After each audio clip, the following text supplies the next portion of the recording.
আপনি কি জানেন আপনার বাড়ির পূর্ব দিকে বাস্তুদোষ আছে কিনা?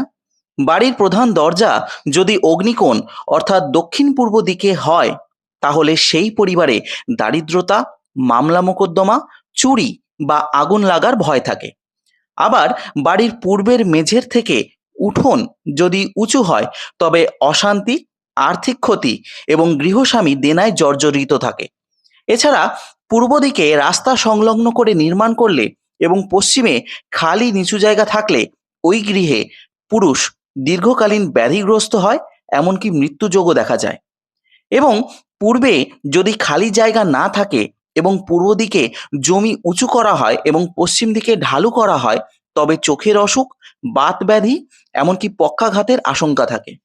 এই সকল সমস্যার সমাধানের জন্য, অর্থাৎ পূর্ব দিকের দোষ কাটাতে, পূর্ব দিকে সূর্য যন্ত্র স্থাপন করতে হবে, পূর্ব দিকের দরজায় বাস্তু মঙ্গলকারী তোরণ লাগাতে হবে, পূর্ব দিকের দরজায় ওম বা স্বস্তিক চিহ্ন স্থাপন করতে হবে, প্রধান দরজা পূর্ব দিকের তৃতীয় পদ এবং চতুর্থ পদে স্থাপন করতে হবে, এবং সেটি যদি সম্ভব না হয়, তাহলে দরজাতে সবুজ কালারের টেপ ব্যবহার করতে হবে।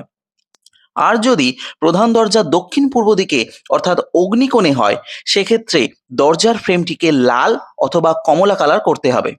প্রধান দরজায় একটি বাস্তু পিরামিড স্থাপন করতে হবে। পূর্ব দিকে যথাসম্ভব খালি জায়গা রাখতে হবে। পূর্ব দিকের দেওয়ালে সূর্যোদয়, সবুজ তৃণভূমি বা উড়ন্ত পাখির ছবি লাগাতে হবে। এটি সবসময় লক্ষ্য রাখতে হবে যেন পূর্ব দিকে কোনো ভারী আসবাবপত্র, বন্ধ ঘড়ি অথবা ভাঙা আয়না না থাকে।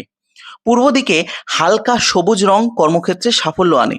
বাস্তু সংক্রান্ত আরও এরকম তথ্যের জন্য ফলো করুন আয়ুষ্মান ভব ফেসবুক পেজটিকে এবং সাবস্ক্রাইব করুন আচার্য বিশ্বামিত্র ইউটিউব চ্যানেলটিকে।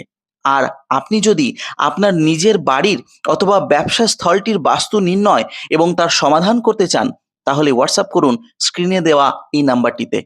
রাধে রাধে।